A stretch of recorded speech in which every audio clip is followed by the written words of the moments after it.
Ben Berkay Öztunç. Geniusoft firmasında çalışmaktayım. Mersin'de yer almaktayım. Uzun zamandır Web3 alanında ve blockchain zincirlerinde Geniusoft firması olarak hizmet vermekteyim. Toros Üniversitesi'nden yazılım mühendisliği bölümünden mezun oldum. Geniusoft firmasından biraz bahsetmek isterim size. Geçtiğimiz aylarda Oasis Network ağı üzerinden vizyoner geliştirici ödülü kazanmış bir firmadır. Ve bu firma şu an Türkiye'de Web3 ve blockchain alanında birçok kişiye hizmet vermektedir. Bugünkü yapacağımız anlatımda burada edindiğimiz deneyimler ve kazandığımız ödüllerle birleşip sizlere daha doğru, daha net bilgiler aktarabilmek üzeredir. Başlamadan önce blockchain ile ilgili düşünceleriniz nelerdir, ne değildir bilmiyorum ama burada bu eğitimden sonra muhtemelen blockchain'e bakış açınız bir tık daha değişecek. Günümüzün popüler duyduğumuz alanlarından daha çok daha farklı bir bakış açısıyla bakacağınızı düşünüyorum. Şimdilik devam edelim. Bundan sonraki örnekler ve anlatımlara göre eğitimimizin sonunda da sizin sorularınızla taçlandırmış olalım. Öncelikle blok zincir nedir? Ve bu geleceğe nasıl yön verebilir? Bunlar üzerine konuşacağız. Blok zincir deyince insanların aklında çok değişik fikirler oluşsa da blok zincir aslında günümüzün ve geleceğin en temel teknolojilerinden bir tanesi olacaktır. Vazgeçilmez teknolojilerden bir tanesi olacaktır. Şu an günümüzde birçok kişinin duyduğu, bildiği kripto varlıklar, kripto paralar gibi şeyler de blockchain'in bir tane ürünüdür. Aslında kripto paralar bir blockchain değildir. Blockchain'in bir ürünü kripto paralardır. Tam olarak peki blok zincir nedir diye sorarsanız, blok zincir güvenli bir şekilde paylaşılan, merkezi olmayan veri kayıt defterleri olarak tanımlanabilir. Yani burada kastımız ne? Dünyanın bir ucunda, örnek veriyorum Londra'da bir veri kayıt defteri var. Türkiye'de bir veri kayıt defteri var ve Çin'de de bir veri kayıt defteri var. Bunların hepsinin bir araya gelerek oluşturduğu, ortak bir şekilde paylaşılan ve ortak bir şekilde içerilerinde verilerin saklandığı, bu veri saklama metotlarının kriptolu bir şekilde doğrulama merkezleri tarafından doğrulanarak kaydedildiği ve her gelen blokta üzerine bir tık daha yazım işlemi gerçekleştirdiği bir olaydır. Merkeziyetsiz olması bunun güvenliğini, güvenilirliğini çok yüksek seviyeye çıkartmaktadır. Bunların içinden bildiğiniz blok zincirlerden birkaç tanesi Ethereum ağı, Bitcoin ağı, Solana ağı gibi farklı ağlar vardır. Bu ağlar birbirleri arasında haberleşmeleri çok yüksek sayıda olan bilgisayarlardan oluşmaktadır. Dünyanın farklı noktalarında, farklı konumlarda, farklı ağ ve özelliklere sahip bilgisayarların internetteki insanlar için kullanılabilmesine açılmış bilgisayarlardan bahsetmekteyiz. Normalde bunlar eski sistemlerde serverlar olarak geçer. Data center'larda biriktirilmiş serverlar ya da bir firma, bir kurumda IT'nizde barındırdığınız bir server olarak geçer ve kendi firmanıza ait bilgileri içinde saklayıp kendinize sunum bilgileri alıp yerleştirip okuma yazma yapabildiğiniz yerler. Tabii ki de blok zincirde bu tamamen merkeziyetsiz, dağınık ve olabildiği kadar çok fazla paylaşımcıya ulaşmış bir düzeyde. Bu noktadaki güvenliği sağlayan şey şudur. Herhangi bir kurulum, kuruluş veya data center kapanması koşulunda kendi yedek data center'larına veya yedek sunucularına erişmek zorunda kalır ama blok zincirde bu bilgiler dünyanın dört bir tarafına anlık olarak paylaşılıp dünyanın dört bir tarafına anlık olarak okunabilmektedir. Yani herhangi bir bilgi, örnek veriyorum, Adana ile Mersin arasında iki farklı blok zincir paylaşımı var. Adana'da herhangi bir durum oluştuğu zaman, bir deprem, bir doğal afet oluştuğu zaman bilgiler Mersin'de de saklanıyor. Bilgiler Ankara'da da saklanıyor. Aynı zamanda bilgiler Londra'da da saklanıyor. Ve bu bilgiler hiçbir koşulda kişilerin kendi izni veya bilgi sahipliğinin kendi izni olmadan başka bir yöne, başka bir şekle değiştirilemiyor. Yani sizin kendi izniniz blockchain'de olmadan sizin kaydetmiş olduğunuz isminizi kimse sizin adınıza değiştiremez. Bu o kişinin size ait olan bir isimdir ve kimse bunu gelip değiştiremez. Şimdi daha büyük bir perspektiften bakacak olursak gelecekte bizi neden blok zincir teknolojileri bekliyor? Neden blok zincire ihtiyacımız var? Bu gibi sorular aklınızda oluşmuştur. Bunların ortak noktada buluştuğu en önemli maddelerden bir tanesi güvenli. Ama tabii buradaki 7 maddeden saymak gerekirse birincisi merkeziyetsiz. Yani en önemli kıstaslardan bir tanesi merkeziyetsiz olması. Bir merkezi olmayan bir şey herhangi bir şekilde yönlendirilemez, manipüle edilemez veya değiştirilemez. İkincisi güvenli. Burada tabii birçok kripto algoritmaları geçerli oluyor. Doğrulama algoritmaları geçerli oluyor. Üzerinde blok zincir, yani bir önceki bloğun bir sonraki bloğu takip etmesiyle bir bütün halinde doğrulama sağlamasından kaynaklı blok zincirdeki bilgi güvenliği çok yüksektir ve ona güven hissetme, yani o bilginin güvenli olduğunu hissetmeye ihtiyaç duymazsınız. Buna bir örnek şöyle bileyim. Web 2, yani günümüzde kullandığımız birçok web uygulamaları veya mobil uygulamalarda bilgiler firmanın kendisinde saklanır. Kendi sunucularında, kendi bilgisayarlarında, kendi veri tabanlarında vesaire. Bu tarz Web 2 noktalarında saklanır ve bunlar firmanın kendisi tarafından manipüle edilebilirler. Firmanın kendisi tarafından değiştirilebilirler veya firmanın yapacağı bir hatada bunlar kaybolabilir, çalınabilir. Ama blok zinciri bu şekilde saklanmadığı için, merkeziyetsiz bir konumda saklandığı için bilgileriniz veya blockchain üzerindeki hareketleriniz, yani değiştirme ihtiyacı duymadan saklayabileceğiniz, insanların herhangi bir şekilde buna müdahale etmeden saklayabileceğiniz bir nokta. Bu noktada çok güvenlik sağlıyor. Neredeyse sıfıra yakın veri kaybı demişiz. Bu çok çok önemli. Çünkü tüm blockchain'e bilgiler kişilerin kendi izniyle kaydedilip kendi izniyle silinebilir veya değiştirilebilir. Zaten normalde günümüz bilgileri herhangi bir Excel tablosundaki bir kolonu, bir hücreyi güncellemek gibidir günümüzdeki veriler, ama blockchain'de bu şekilde değildir. Blockchain'de bilgiler birbirlerinin üstüne tarihsel olarak yazımla güncellenir. Bu böyle olduğu için hani hiçbir şekilde bir veri kaybı yaşanmaz. Şifreleme ve anonimlik burada çok çok önemlidir. Kripto altyapısında olduğu için gelişmiş şifreleme metotları ve gelişmiş şifreleme teknolojileri kullanılmaktadır. Bunun yanı sıra bütün sistemin içinde anonim olarak da yer alabilmektesiniz.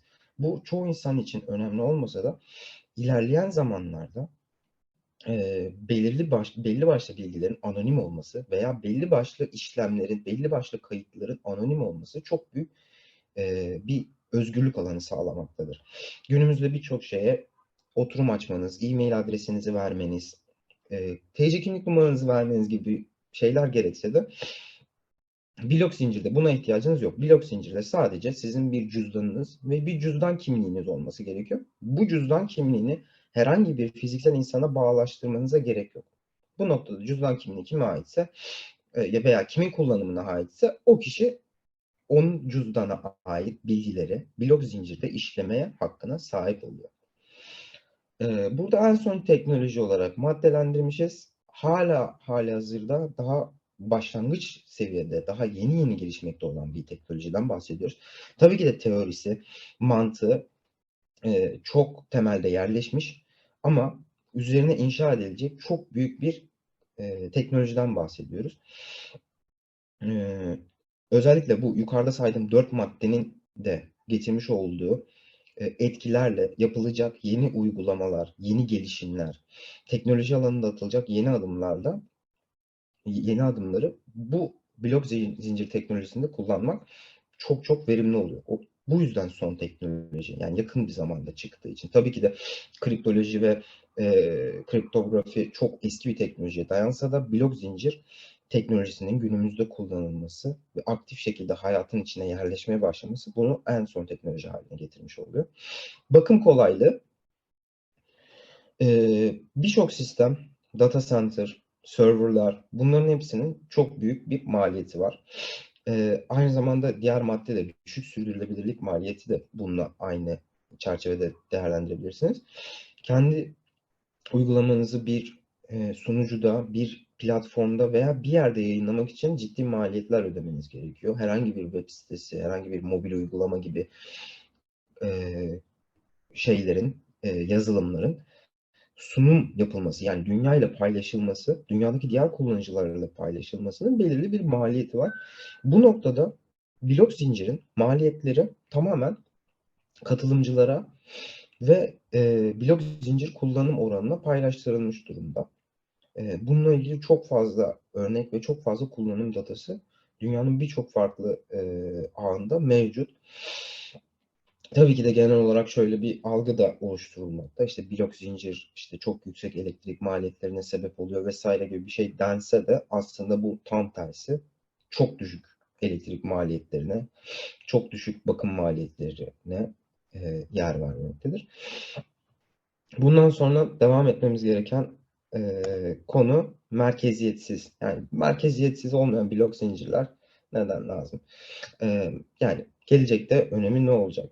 Şimdi merkeziyetsizliği tam anlatmak gerekiyor. Buradaki merkeziyetsizliğin temel sebeplerini tam anlatmak gerekiyor ama merkeziyetsiz blok zincirler doğrulamanın evrenselleşmesine ve bunun uluslararası sınırları yok etmesini sağladığı için merkeziyetsiz olması çok önemli.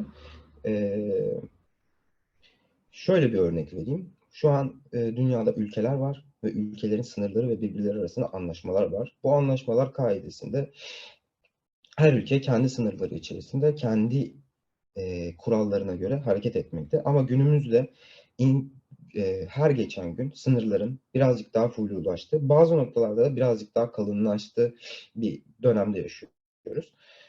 Bu noktada merkeziyetsiz olmak, dünyanın bir ucundaki başka bir insanla sizin aynı ortamda, aynı kaynaklara ve aynı teknolojiye erişmenizi sağlayacak. Aynı zamanda merkeziyetsiz olmasının getirdiği bir fayda da burada kuvvet ayrılığı çok yüksek düzeyde olabilecek. Yani 1000 kişi toplanıp bir blockchain oluşturduğu zaman siz buna dışarıdan bir şekilde 1001. kişi olarak dahil olabilirsiniz. Çünkü blockchain'in doğası gereği bu katılım, yani bu blok zincire dahil olma, ben artık o blok zincire bir fayda sağlayacağım deme noktasında sizi özgür bırakmakta. Bu noktada örnek veriyorum. İngiltere'de çıkan bir blok zincir İngiltere'nin içerisinde kalacak diye bir kaide yok. Bunu yarın bir gün Almanya'da dahil olup bunu 2 merkeze dağıtabilirler. Başka bir ülke dahil olup 3 merkeze dağıtabilirler. Bu şekilde merkezlerin çoğalmasıyla o blok zincirdeki oluşan datanın güvenliği, güvenilirliği günden güne artacaktır. Yani bunu daha ütopik bir örnek vermek gerekirse dünya üzerinde bir vergilendirme, bir kanun geçerli ama Mars gezegeninde bir kanun geçerli değil. Ve gün sonunda dünya gezegeninden Mars gezegenine bir para birimi aktarmanız gerekiyor. Şu an uluslararası düzeyde dolar aktarırken Swift kullanılıyor. Peki Mars'a para aktarırken ne kullanacağız? İşte bu noktada merkeziyetsiz sistemlerin, merkeziyetsiz doğrulayıcı defterlerin oluşması bu gibi gelecekteki oluşacak veya olabilecek durumları ortadan kaldırmış oluyor. Tabii buradaki örneğimizle çok çok değerli. Bir ressamın tablosunu siz aldığınızda tabloyu fiziksel olarak sizde olacaktır. Yani gittiniz, Picasso'nun tablosunu aldınız. Bu onu imzalı, onu sertifikasıyla size teslim ediliyor. Bunun gerçekliği birkaç kişi tarafından doğrulanabiliyor dünyada ve o size teslim ediliyor.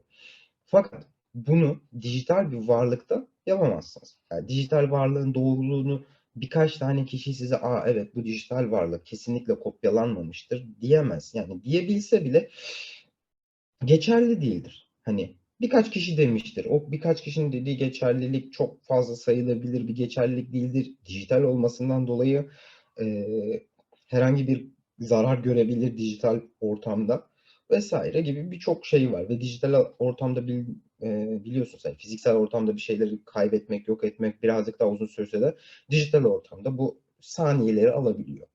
Bu noktada dijital ortamda aldığınız bir sanat eserinin size ait olduğunu ve o dijital eserin de aslında üreticisine ait olduğunu kanıtlayan, doğrulayan, merkeziyetsiz bir mekanizmadır.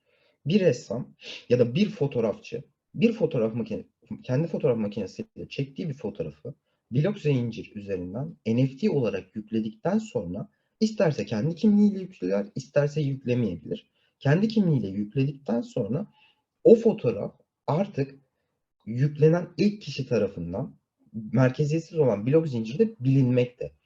Bu fotoğrafın bir numarası olmakta, bu fotoğrafın bir değeri oluşmakta ve siz bu fotoğrafı satın aldığınız zaman o kişiden aldığınız bilinmekte. Ya da şöyle söyleyeyim, o kişinin açıkladığı numaradan almış olduğunuz bilinmekte. Tabii ki de aynı fotoğrafı siz şu an bilgisayarınızda veya herhangi bir cihazınızda kendi bilgisayarınıza indirip yeniden blok zincire aktarabilirsiniz. Ama bu o kişinin aktardığı anlamına gelmemekte. İşte tam olarak burada aidiyetlik ve sahiplik dediğim gibi blok zincire bir veri yazılırken sizin adınıza yazılıyor. Bir veri okunurken sizin adınıza okunuyor. Veya sizin oluşturmuş olduğunuz bir varlık, dijital varlık başka birine gönderilirken sizden gittiği o defterler üzerinde kayıtlı oluyor. Güvenlik bir diğer konular hani hemen hemen sürekli bahsettiğimiz konulardan bir tanesi güvenlik.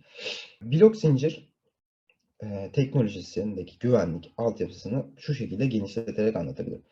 Aslında blok zincir teknolojisine çok yakın. Yani gizli anahtar, açık anahtar, bununla imzaların atıldığı, bununla blok zincirde atılan imzaların belli yerler kazandığı teknoloji aslında çok eskiden beri bizim cep telefonlarımızda, sim kartlarımızda bulunmakta. Yani bir kişinin telefon numarasını biliyorsunuz. Siz kendi telefon numaranıza arama gerçekleştirdiğiniz zaman bu karşıdaki telefon numarasına erişiminizi sağlar. Merkezi olan bir zincirden bahsediyoruz. O kişinin numarasına iletimi bilinir ve telefon ona göre çalmaya başlar. Ta ki o kişi kendi sim kartından buna yani bu arama isteğine cevap vermezse yani telefonu açmazsa herhangi bir şekilde ses bağlantısı gerçekleştirilemez. Bunları sağlayan da sizin sim kartlarınızın içinde bulunan gizli anahtarlar yani açık anahtarlar var bir de gizli anahtarlar var. İki kişinin birbiri arasında iletişim kurmasını sağlayan anahtarlar gizli anahtarlar. Açık olan anahtarlarsa sizin işte 0532'li numaranız. Bu açık anahtarlardır. Yani ben şu an herhangi bir 0532 numaralı ya da bir cep telefonu numarası çevirsem telefonla muhtemelen ya çalacaktır ya da kullanılmayacaktır. Eğer çalarsa bunun varlığını biliyorum ama kişiyi bilmiyorum. Kişinin telefonunu ben arayarak açamam. Ya da kişinin o arama gerçekleştirdiğim zaman kişinin telefon numarasına ait bir şeyi gerçekleştirmemiş oluyorum. Sadece ona erişmek istediğimi, ona bilgi iletmek istediğimi iletiyorum. SMS'i de bu şekilde düşünebilirsiniz. Hiç bilmediğiniz bir numara SMS atabilirsiniz ama hiç bilmediğiniz bir numara SMS attığınız zaman bu onun için bir şey değiştirmiyor. Ta ki birbirinizin numaralarını bilirseniz birbirinize güven ortamı oluşuyor ve güvenli bir şekilde haberleşiyorsunuz. Haberleşmedeki telefon numarası açık anahtarlarınız.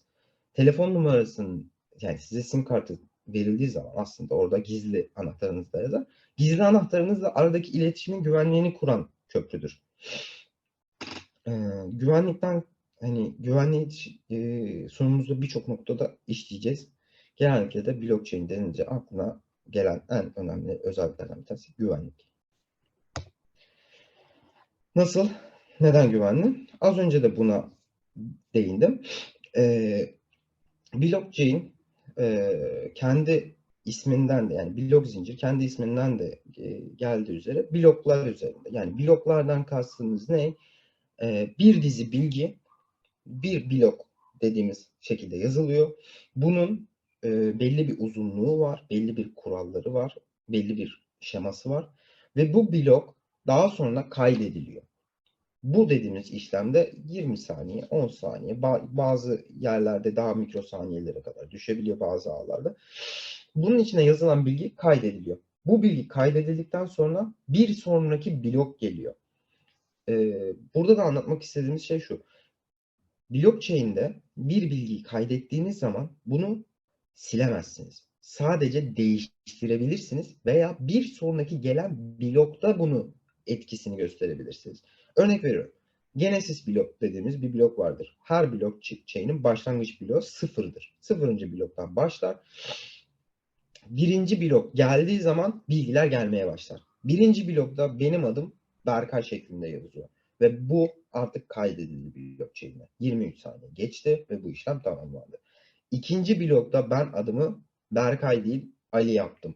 Bu artık blockchain'e yazıldı. Ama dönüp baktığınız zaman bu kişi birinci blokta adını Berkay yapmış, ikinci blokta adını Ali yapmış ve işte üçüncü blokta başka hiçbir şey yapmamış şeklinde ilerler. Yani geriye dönüp baktığınız zaman bütün bilgiler her bir blok halinde her bir dakika, her bir saniye üzerine işlemeye devam eder. Bu ağ üzerindeki işlem yoğunluğuna göre artar, azalır. Yani blokların bulunup zincire eklenmesi veya çıkartılması şeklinde. Çok uzun bloklar oluşabilir. Bu blokların oluşması o sistemin devam edeceği anlamına gelmez. Sadece blok zincir tamamlandığı zaman yeni bir blok yazımı gerçekleştirmez. Tekrar yeni bir blok yazımı için yeni bir blok genişlemesine veya yeni bir blockchain arttırımına gitmek gerekiyor. Tabii bu birçok zincirde farklı şekilde yer alsa da Ethereum'da daha farklı bir işlemde, işte Solana ağında daha farklı bir işlemde yer almakta. Hepsinin metodolojisi farklı ama temeldeki yegane mantık bir önceki bloğun bir sonraki blokla değiştirilebilmesi veya değiştirilememesi. Bu noktada da bir önceki bloktaki yazan bilgiyi bir sonraki blokta gelen başka biri değiştirebileceği anlamına gelmiyor. Gene size aidiyetlik kuralları geçerli olması gerekiyor. Burada zaten örnekte gösterdiğimiz gibi görünen cüzdan numarası var ve gizli cüzdan numarası var. Bu ikisinin birleşimiyle siz bir imza atarak zincirin içerisinde bir bilgi yerleştirebiliyorsunuz. Tekrar bu bilginin geri çözülüp size gelebilmesi veya başka bir kişi tarafından okunabilmesi için ya yazılan bilginin insanların okumasına açık ya da okumasına kapalı bile olsa sizin görünür cüzdanınız ve gizli cüzdanınızla imzalanmış olması gerekiyor. Blockchain doğası gereği içindeki tuttuğu bilgilerin hepsi açık olarak kaydedilmektedir. Hani blok zincirde şifremi tutabilir miyim diye sorarsanız hayır. Şifrenizi tutmamanız gerekiyor. Blok zincirde daha çok sizin bir şeye varlığınız, sizin varlığınıza ait bir numara veya bir metin tutmanız gerekiyor. Örnek veriyorum. Dijital varlığınız. Mesela sizin ne diyeyim bir kitabınızın olduğunu varsayalım ve bu kitabınızı dijital olarak satışa çıkardınız. Bir kişinin bu dijital kitaba sahip olması için o dijital varlığın numarası ve ondan kaç adet olduğunu bilmeniz gerekiyor. Aslında blok zincirde öyle çok büyük bilgiler de tutulmuyor. Daha çok bilgilerin rakamsal olarak karşılıkları, yani bu bilgiden kaç adet bu kişi de var veya bu erişim sağlayacağı şeyden kaç adet veya ne kadar zamandır var gibi bilgileri içerisinde tutmakta. Blok zincirin kullanım alanları. Aslında gelecekte blok zincir tamamen temelde yer alacak ama şu an başlıca kullanılan alanlarından birkaç tanesine bahsetmek gerekirse bunlardan en önde gelenleri tabii ki başlangıç olarak finans. Günümüzde birçok finans örneği var. Bunu ilerleyen zamanlarda da anlatacağım. Sağlık alanında çok güzel girişimler var blockchain noktasında. Ticari işlemler, bu gene finansa giriyor ama birazcık daha fiziksel ticareti de etkilediği için maddelendirmek istedim. Güvenlik sistemleri aslında en temel gereksinimlerden bir tanesi olan ama burada güvenlik sistemlerinden kastım sadece bilgisayarınızın güvenliği değil, savunma sistemlerinde de veya herhangi başka aklınıza gelecek birçok güvenlik sisteminde bilginin doğruluğu olduğu için yegane kullanılan noktalardan bir tanesi. Merkeziyetsiz organizasyonlar, bu aslında şu an başlamış bir durumda. Bayağı gelişmekte olan bir nokta. Ve enerji sektörü. Enerji sektöründe de buradaki enerjinin dağılımı ile ilgili, enerji üretimi ile ilgili, enerjinin buradaki tüketimi ve kullanımı ile ilgili ölçeklendirmeyi güvenli bir şekilde blockchain üzerinden yapılabilmekte. Bunlar tabii belirli başlıklar ama aklınıza gelebilecek birçok noktada blockchain artık blok zincir kullanılmaya başladı. Kullanılmaya devam ediyor ve gelecekte mutlaka ve mutlaka hayatımızın içinde bir şekilde kullanılmaya devam edecek. Blok zincirdeki sürdürülebilirlik ne durumda? Aslında bu soruyu şu şekilde anlatmak gerekiyor. Yani bir teknoloji var, bir blok zincir diye bir şeyden bahsediliyor. İnsanlar merkeziyetsiz bir şekilde bunu oluşturmuşlar. Ali'nin evinde bir kaynak var, Veli'nin evinde bir kaynak var. İşte Almanya'da Hans'ın evinde bir bilgisayar var ve her yerde bir sürü bilgisayar bu blok zinciri oluşturmuş durumda. Bazı büyük kuruluşlar da katkıda bulunuyor, bazı küçük insanlar da katkıda bulunuyor vesaire. Bu ağ genişliyor. Yani herkes kendi kaynağını bir şekilde bu ağa aktararak doğru bilgileri oluşturdukları bir ağ çıkartıyor ki günümüzde yüzlerce blok zinciri var ki düşünün ne kadar katılımcıları var. Şimdi buradaki asıl temeldeki nokta şu, sürdürülebilir kılabilmek için yapılan noktalarda şu. Burada katılımcı odaklı dediğimiz, hani bu işe ben katılımcı olmak istiyorum, yani destek vermek istiyorum dedikleri bir nokta var. Bunun dışında ise bu iş, yani blok zincirde katılımcı olduğunuz için gelir elde edebileceğiniz modeller de var günümüzde. Normalde blok zincir ağ üzerinde yapılan işlemlerde ağ ücreti adı verilen bir tutar alınır. Bu tutar aşırı düşük tutarlar da olabilir. Yeri geldiğinde çok yüksek rakamlara da çıkabilir. Blok zinciri üzerinde ne kadar büyüklükte bir data tutmak istediğinize veya o ağı ne kadar kullanmak istediğinize karşı gelen bir ücrettir bu. Bitcoin ve Ethereum ağında bile, bu iki bilinen büyük ağda bile bunların fiyat farkları gerçekten ortaya çıkmakta ama çok düşük rakamlarda işlem yapabildiğiniz ağlar da mevcut günümüzde. Yani şöyle söyleyebilirim, yıllık bütün internet işlemlerinizin çoğunu, bilgi okuma ve bilgi yazma işlemlerinizin çoğunu gerçekleştirdiğiniz zaman, örnek veriyorum, bazı ağlarda yıl içerisinde 10 dolara bile belki yaklaşamayacağınız bir ücret ödemiş oluyorsunuz. Veya belki daha da düşük rakamlar kalabiliyorsunuz. Bazen Ethereum ağında bu ücretler 300 dolarları da bulabiliyor gibi, böyle çok yüksek farklılıklar oluşabiliyor. Bunun sebebi ağ yoğunluğu, ağın katılımcı oranı, ağdaki işlem sırası, işlemlerin önceliklendirme sırası gibi farklı metotlar var. Bunları söylememdeki sebep şu: ağ, yani blok zincir ağları, günümüzde kurulan blok zincir ağları ağ ücretleri üzerinden bu olayı sürdürülebilir hale getirmeye çalışıyor. Yani gönüllülük esasından birazcık daha çok ya işte sen bilgisayarını bize açıyorsun, bunu bir doğrulayıcı bilgisayar olarak bizimle paylaşıyorsun ve biz bunun karşılığında da ağ üzerinden elde ettiğimiz gelirden sana bir pay veriyoruz. Tabii ki de buradaki paylar vesaireler sizin bilgisayarınızın ne kadar işlem yaptığını, ne kadar kullanıldığına oranla değişkenlik göstermektedir. Bunu örneklerle tabii geliştirmek çok mümkün. Çok fazla blok zincir yapısı var. Bunların her birinin farklı metodolojileri ve farklı ödüllendirme metotları var. Bazılarında ödüllendirme metotları yok. Sadece katılım bazlı, gönüllülük esaslı yapılan blok zincirler. Tabii bunların hepsi gelecekte belli bir merkez ve belli bir isim altında buluşacaklar. Şu anda dediğim gibi en son teknoloji, en yeni teknoloji. İnsanlar adeta her gün Ar-Ge yaparcasına, her gün bu işi denercesine blok zincir üretmekte. Her gün yeni farklı metotlar denemekte. Temel mantık aynı ama üzerinde yaptıkları çalışma yıllık bazda değişiyor. İşte aylık bazda değişen çalışmalar var. Şu anda en büyük ve en sağlam adımlarla ilerleyen blockchain'lerden bir tanesi Ethereum'dur. Ethereum'la da ilgili zaten örneği aşağıda açıklamış bulunmaktayım. Ethereum ağında bir işlem yapmanın günümüzdeki ücreti 1 ila 2 dolar arasında değişmekte. Burada yapacağınız işlem önceliği ve ağın kullanım limitine göre bu artıp azalmakta. Yani şöyle düşünün. Şu an dünyada 1 milyon kişi var ve Ethereum ağını kullanmak istiyor. Hepimiz şu an kullanmak istiyoruz. Ama şu an kullanabileceğimize cevap verebilecek kadar Ethereum'un gücü yok. Bu noktada Ethereum burada önceliklendirme yapmaya gidiyor. Diyor ki bana ağ ücretini en yüksek ödeyenin işlemini önceliklendireceğim. Geri kalanını da sıraya alacağım. Ve bu noktada işte ağ ücretleri yukarıdan aşağı doğru diziliyor. Siz ödemek istediğiniz ağ ücretini de ödeyebiliyorsunuz ama bu sizin yapmak istediğiniz ücretin bir gün bile sürmesine sebep olabiliyor.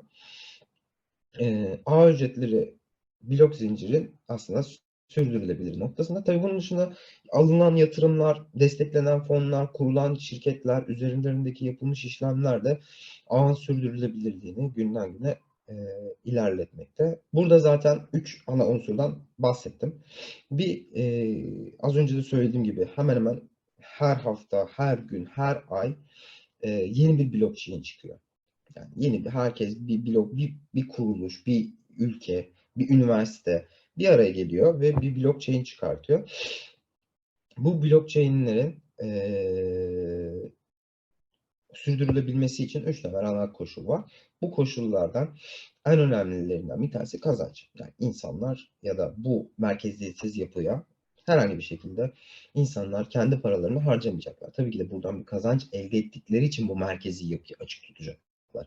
Yani şöyle düşünün. Bir banka neden açık? Tabii ki de bizim paralarımızı koyalım güvenli olsun diye açık değil. Kendisi bir kar, bir gelir elde etmek için açık. Merkeziyetsiz blok zincirlerde bu yüzden açıklar. Yani kendileri dünyaya daha az enerji, daha az insan gücüyle doğrulama sağladıkları bir yapı oluşturup aslına bakarsanız fiziksel anlamda normal işletmelerden ya da normal data center'lardan daha düşük elektrikler harcayıp daha yüksek verimlilik sağlamak. Yani şu an birçok veri sunucusunun açık bir şekilde duruyor ama kullanılmıyor. Ya da kullanılsa bile açık bir şekilde, aktif bir şekilde duruyor. İşte blok zincir ağları bu şekilde değil. Blok zincir ağları o an ihtiyaç olduğu kadar kaynak tüketen ve bunu merkeziyetsiz olarak dünyanın her yerine bölebilen, her yerine dağıtan ve ödüllendirebilen sistemlerdir. İkincisi güvenlik. Güvenlik. Yani her zaman dediğim gibi bu sunum boyunca duyacağız yegane şeylerden. Bir tanesi güvenlik, enerji tasarrufu ve kaynak tüketim maliyeti. Kaynak tüketim maliyetleri son yıllara yani önceki yıllara göre şu an inanılmaz derecede düşürülmüş durumda ki keza daha da düşürüleceğini düşünüyorum. Artık çok basit cihazlarla bile bir blockchain'i ayakta tutabileceğiz. Muhtemelen gelecekte telefonlarınız da bu blockchain'leri ayakta tutabileceğiniz sistemlere getirilecek. Kullanılan internet ve kullanılan internet paketlerindeki yani internette işte bir resim indiriyorsanız 1 megabayttır. Blockchain ile haberleşiyorsanız işte daha düşük maliyetlere gidecek. Bu arada şöyle bir antiparantez çizmek istiyorum. Hep ağ diyoruz, hep ağ diyoruz. Blockchain aslında internetle çalışıyor. Yani internetin dışında bir ağdan bahsetmiyoruz. Sadece blockchain internetin içinde merkeziyetsiz olarak dağılmış güvenli bir depo. Güvenli bir dosya kaydetme veya güvenli bir şekilde bilgi doğrulama sistemi diyebiliriz. Yani internet olmadan veya elektrik olmadan çalışabileceği veya işte internetin de önüne geçebileceğini hiçbir zaman söylemiyoruz. İnternet olmadan bu sistem tabii ki de olmaz. Şimdi birazcık merkeziyetsizliğin detaylarını birazcık daha inelim. Buradaki bu sorular birazcık çok sorulan sorular olduğu için hani merkeziyetsizlik ne gibi avantaj sağlıyor? Neden merkeziyetsizlik? Merkezi olması gelecekte ne gibi bir çözüm vaat ediyor? Daha önce de bahsettiğim gibi e, e, hani uluslararası bir alanda ya da ulusal bir alanda güven ortamı oluşturmanız için sizin bir merkeziyetsiz ya da işte bağımsız bir insana ihtiyacınız var.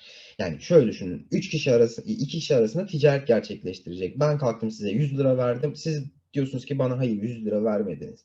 Böyle bir iddiada bulunuyorsunuz ama ben az önce size verdim bu 100 lirayı. Siz de diyorsunuz ki hayır ben bu 100 lirayı almadım. Şimdi bu noktada bir kişiye daha ihtiyacınız var ki o kişi benden ona 100 lira gittiğini görecek ve diyecek ki hayır Berkay'dan A kişisine 100 lira gitti. Bu büyük kanıt. O zaman sen 100 liraya aldın. Bunu ne kadar inkar edersen et bu 100 lirayı almış oluyorsun. Şimdi burada 3 kişi var. Bu 3 kişiden bir tanesinin kesinlikle ve kesinlikle bağımsız olması gerekiyor. İşte bu noktada merkeziyetsiz olmasındaki en büyük avantajlardan bir tanesi bu. Ben Mersin'deyim. Adana'da biri var. Ben Mersin'den Adana'ya 100 lira gönderiyorum ve bu gönderdiğim 100 lirayı Ankara'daki bir kişi görüyor ve diyor ki evet Mersin'den Adana'ya bir 100 lira gitti bu adresten bu adrese ve ben bunu gördüm, ben bunu biliyorum, onaylıyorum. Buradaki onaylama ve çalışma mekanizmaları blockchain'in teknik mekanizmalarına giriyor ama en nihayetinde yani en üst katmanda anlatılabilecek şekilde herhangi bir ikili işlemin veya iki yönlü bir işlemin üçüncü bir göz, daha doğrusu bunu üçüncü bir kişi olarak düşünmeyin. Yani blockchain'lerde bir gönderim işleminin 120 tane doğrulaması vardır. Bazı blockchain'lerde 1000 küsur doğrulaması vardır. Bazı borsalar bir doğrulama da kabul ediyor. Bazı borsalar işte diyor ki ben işte 300 doğrulama kabul ederim. 300 doğrulama nedir? Benim size bir 100 lira göndermemin üzerinden 300 blok geçmeli. Yani 300 blok geçtiği zaman artık bu blok altta kalmış ve buna itiraz eden herhangi bir sistem yok. Yani sistemin içerisinde bu kaydedilen bilgilerin, kriptografinin, kriptonun dekripto edilip doğrulaması gerçekleştikten 300 blok sonra bile halen bu geçerliliğini koruyabiliyor. O zaman diyor ben diyor tamam diyor ya 300 tane blok da geçtiyse artık bu tamam %100 güveniyorum. Tabii bana göre bu 1 ile 10 olması arasında çok büyük bir fark yok. Bir tane blok da geçiyorsa doğrulanmış oluyor. Çünkü blok zincirler öyle birbiri kafasına göre yerleşebilecek sistemler değil. Hepsi birbirine uçuca bağlanması gerekmekte ve bunlar birbirini zaten doğrulamazsa blok zinciri devam edemez. Yani diğer bir blok gelip oraya yerleşemez. Herhangi bir hata, herhangi bir bozukluk, data manipülasyonu, herhangi bir saldırı, herhangi bir sahte bilgi, herhangi bir yönlendirme olursa bir sonraki blok yerleşmez. O bloğun bir yapısı var ve ona göre yerleşmek zorunda. O yüzden merkeziyetsiz olması dediğim gibi iki kişinin ya da iki çift yönlü olan bir yapının üçüncü bir yönüyle doğrulaması sağlanması. Bu üçüncü kişinin de gene size ait veya sizin hiç bilmediğiniz bir yerde olması. Örneklerim az önce Adana'dan Mersin'e ya da işte yanımdaki bir kişiye ben 100 lira gönderiyorum blockchain üzerinden ama doğrulaması Kanada'da, Almanya'da ve Çin'de gerçekleşiyor. Hani ben bu kişileri hiçbir şekilde yani bir kişi bu kişileri hiçbir şekilde manipüle edemez. Doğrulaması yapamaz. Tabii ki de burada biri bilgisayar başında doğrulama tuşuna basmıyor. Bunların tamamen sizin bilgisayarlarınız yani blockchain'de katkıda bulunan bilgisayarlar tarafından belirli mantıklarda, belirli algoritmalarda işleniyor ve bloğa yazılıyor. Bu yazılan blok kapatıldıktan sonra değiştirilmesi veya düzenlenmesi mümkün değil. Zaten aşağıda da Excel mantığında hani bunu anlattım. Siz bir Excel'e 100 rakamını yazabilirsiniz. Excel'i değiştirme izni olan biri gelip bunu 200'e değiştirebilir. Ya da siz Excel'e 100 yazarsınız. Bu herhangi bir şeye tekabül edebilir. İşte hastanın sağlık raporuna tekabül edebilir. Arabanın yüksek hızına tekabül edebilir. Bu bir rakam. Şimdi siz Excel'de gittiniz bunu yazdınız. Başka bir o Excel'i alan bunu 200'e değiştirdi. İşte bunu blockchain merkeziyetsiz olduğu için yapamaz. Çünkü herhangi bir datanın tek bir satırda tutulduğunu düşünmeyin. Bu üst üste gelen, bu 100'dü. İşte bir blok sonra 110 oldu, bir blok sonra 190 oldu şeklinde farklılıklarından kaynaklanıyor. İsterseniz kısa bir mola verelim.